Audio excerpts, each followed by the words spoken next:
talks a lot on the phone and on the TV with speakers and stuff, and I was like a sex slave, okay? Remember Jonathan Audi? Oh, yeah. The guy who claimed years ago he was Diddy's, well, sex slave. Yeah.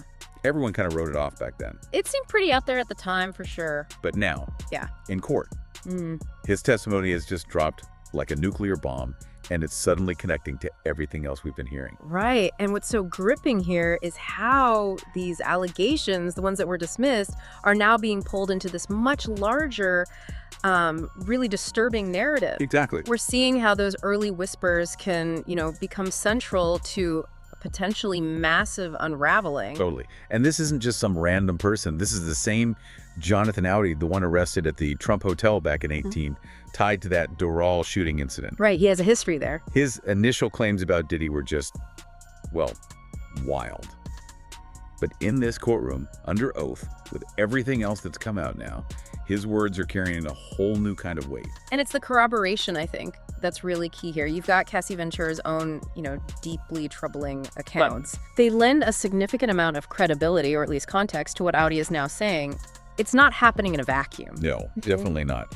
The prosecution seems to be painting it as part of a bigger picture. That's the goal, piece it all together. And get this, the atmosphere in court during his testimony, apparently it was super intense. I can imagine. He was brought in wearing prison garb, the whole 9 yards, and he did not hold back.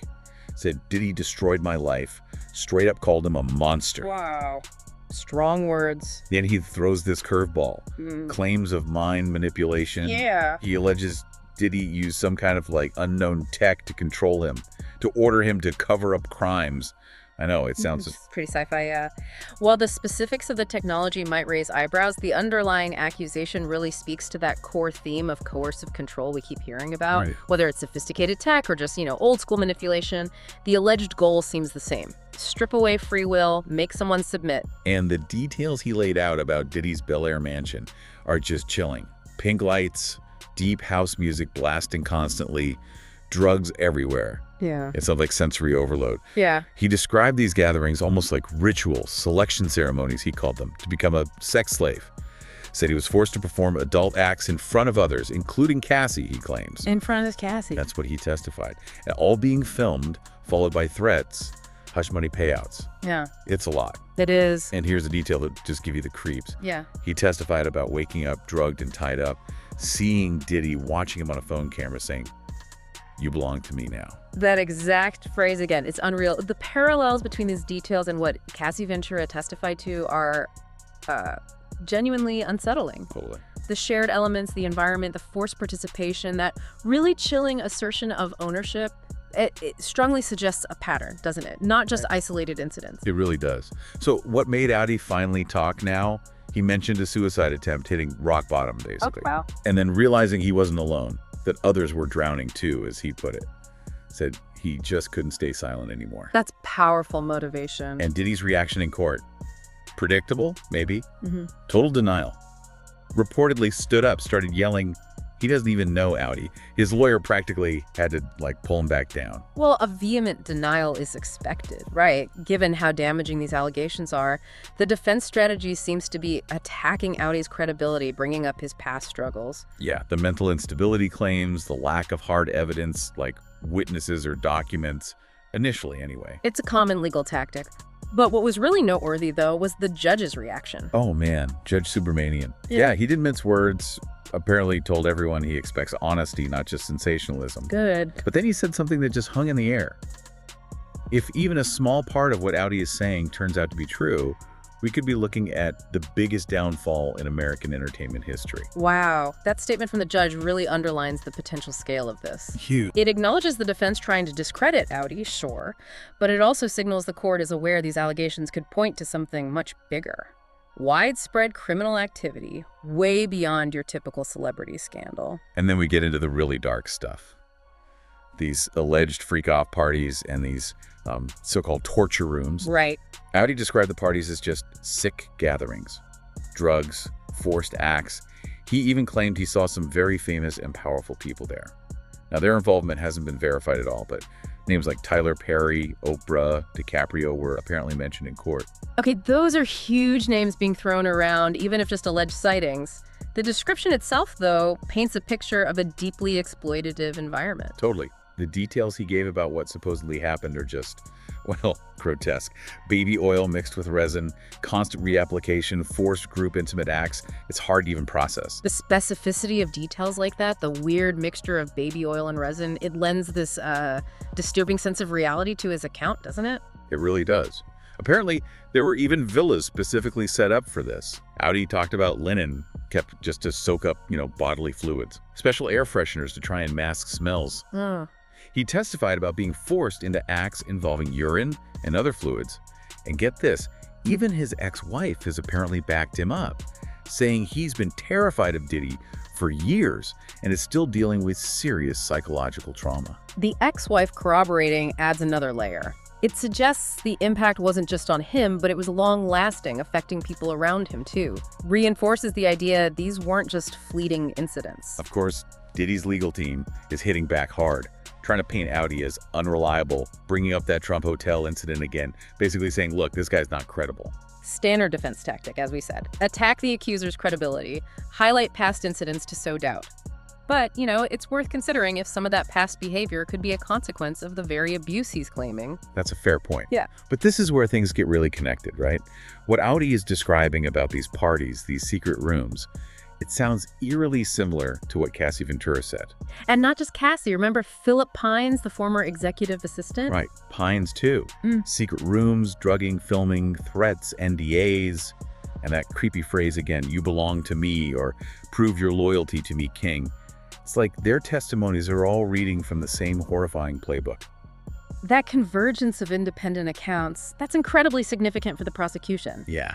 When you have multiple people, seemingly unconnected, describing remarkably similar experiences, similar details, it gets much harder for the defense to just say these are isolated lies. It strongly suggests a systemic pattern. Pines even described these parties, these multi-day drug things, as having a frenzied atmosphere, like dark rituals. That's intense phrasing. Yeah, it really is. Yeah. And the prosecution isn't just relying on testimony, are they? No, exactly. They're bringing in financial records, recovered footage, internal emails. They're trying to build a concrete case showing a pattern. Recruitment, exploitation, control, filming, threats, hush money. They're digging deep. That documentary evidence bank statements, emails, provides crucial backup for the testimonies. It moves beyond just anecdotes and suggests something more organized, more systematic. Then there's the focus shifting specifically to these torture rooms. The argument seems to be it's beyond just wild parties. These were deliberate spaces for abuse and manipulation. Hidden within the whole music industry glamour. Yeah. Audi described them as soundproofed with camera blind spots, fingerprint locks controlling everything. He talked about being locked in one and feeling completely dehumanized, like his personhood was just erased. The level of detail about the construction, the function, it's deeply disturbing. The emphasis on secrecy, on control, it suggests a premeditated effort to create these environments where abuse could just happen with impunity. And they even brought out architectural blueprints of a Los Angeles mansion showing suspicious basement rooms. Actual blueprints. Wow. Yeah. And Audi testified about being forced to stand for 10 hours straight with the same Diddy song looping endlessly. Said he was on the verge of a complete mental breakdown. That forced music repetition. It just highlights the alleged use of psychological manipulation as another tool of control. It's awful. So the prosecution's argument is pretty stark. Yeah. This isn't just about sex. It's a whole system of control, of abuse, designed to consolidate power. And they're claiming these rooms weren't just in LA, Miami, New York, Antigua. If these facilities existed in multiple locations, it suggests a much more far-reaching organized network. That really bolsters the prosecution's argument that this was deliberate, ongoing, not just isolated incidents. And then there are these videos, sensitive videos, apparently up to 9 of them, allegedly capturing organized abuse.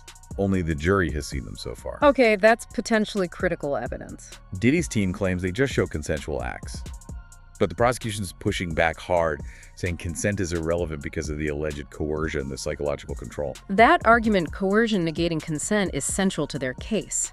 It directly tackles the defense's likely claim of voluntary participation. And Cassie has specifically said she was recorded without her full consent, and that those recordings were then used to intimidate her. which underscores that alleged power imbalance again, using recordings as a weapon. Cassie's testimony reportedly described a really disturbing pattern at these parties. First, a verbal rundown of what was going to happen, then the baby oil, then oral acts, intercourse, like a script. Wow. And on top of that, you have that 2016 surveillance footage, Diddy assaulting her in that hotel hallway. That's undeniable visual proof of public violence, right? It is. That footage lends significant weight to her broader claims of abuse and control. Now, wasn't there a hotel employee who backed her up? Yeah, a former hotel security guy testified, corroborated her story about wanting to leave and Diddy insisting she stay. Held against her will, essentially. And the allegations just get darker. Testimony from witnesses, including hired male escorts, described increasingly extreme encounters, urination, other humiliation. One escort allegedly claimed Diddy ordered him to urinate on Cassie, and that he saw Diddy throw a bottle at her and heard sounds like a beating. It's just harrowing stuff. These accounts, if they're substantiated, I mean, they paint an incredibly disturbing picture, escalating beyond forced sex acts to extreme humiliation, violence. The impact on everyone involved must be profound. The prosecution argues that all this filmed content, it points to a larger system of control. Yeah. Pre-booked hotels, escorts flown in from out of state.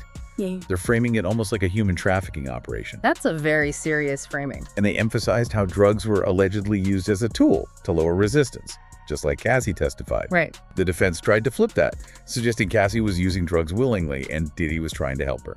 The counter-narrative. But the prosecution hit back, alleging Diddy was the one connecting her to dealers. They even brought up his own suspected overdose around the time Whitney Houston died. Wow, bringing that up too. These conflicting narratives about the drugs just show how complex these situations are. But the prosecution alleging he facilitated it as a means of control, that's a direct challenge to the defense's story. It's almost surreal, isn't it? Thinking about Diddy's old social media posts, interview clips, Yeah. now being looked at as potential evidence. Totally. Cryptic comments about his parties, that really uncomfortable remark at a charity auction, stuff that maybe seemed edgy or just celebrity weirdness back then. Now it's all being dissected under this intense legal microscope. It really shows how past public statements, past actions can suddenly take on entirely new, potentially incriminating meanings when you look at them through the lens of serious allegations like these. Yeah. What was once just celebrity eccentricity is now potentially evidence of something much darker. Okay, and finally, let's talk about why the judge is refusing to release Diddy. That pre-trial hearing on May 8th, 2025, that seemed like a real game changer. It really did. The perjury accusations came out then, right? Yeah, accusations that Diddy had been trained to influence witnesses, even though he'd sworn under oath he hadn't. They apparently had evidence he was using other inmates' phone accounts for three-way calls from MDC Brooklyn. Trying to get around the rules. That shows a clear attempt to potentially interfere with the whole process. Using unauthorized calls from jail raises serious questions about respecting court orders. And then the bombshell that a potential juror actually worked at the detention center where Diddy is. No way. Yeah, that person was immediately dismissed, obviously, and the judge basically ripped into both legal teams over it. As they should have. But it didn't stop there. More evidence apparently came out showing Diddy allegedly lied to the court about contacting witnesses who'd been subpoenaed. So now he's facing even more charges. Perjury, obstruction of justice, witness tampering. Those are huge. Perjury and obstruction, they strike right at the heart of the legal system.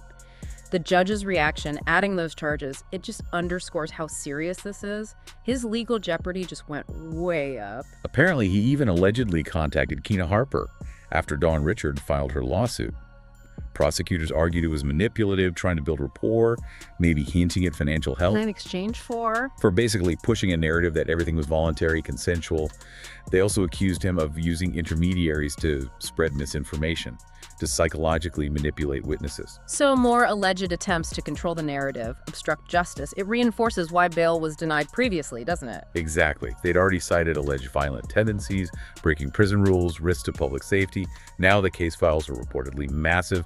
We're talking allegations of conspiracy to extort, human trafficking, transporting people for prostitution. Wow, this has escalated far beyond the initial claims. Human trafficking, extortion. These suggest a much broader scope of alleged criminal activity. And just the federal perjury charges alone could mean serious prison time. Oh, absolutely. Federal perjury is not taken lightly. Judge Subramanian was clearly furious, publicly expressed doubts about Diddy's credibility, angry about the alleged deception, and then took that big step. Referred part of the case to federal prosecutors, specifically for the perjury and obstruction investigation. That's significant, passing it to the feds. And revoked some procedural privileges for Diddy's defense team. It's got to be a huge blow for them. Definitely. Revoking privileges sends a powerful message. Try to deceive the court or obstruct justice, and there will be consequences. It significantly impacts how the defense can prepare for trial. So what's the big takeaway here? It really feels like the walls are just closing in on Diddy now, doesn't it? It certainly seems that way. The whole trajectory of the case seems to have shifted dramatically. And as we head towards the actual trial, the massive question is, can the justice system really handle this? Can it hold someone this powerful accountable, especially with all these allegations of obstruction swirling around? It's a fundamental question.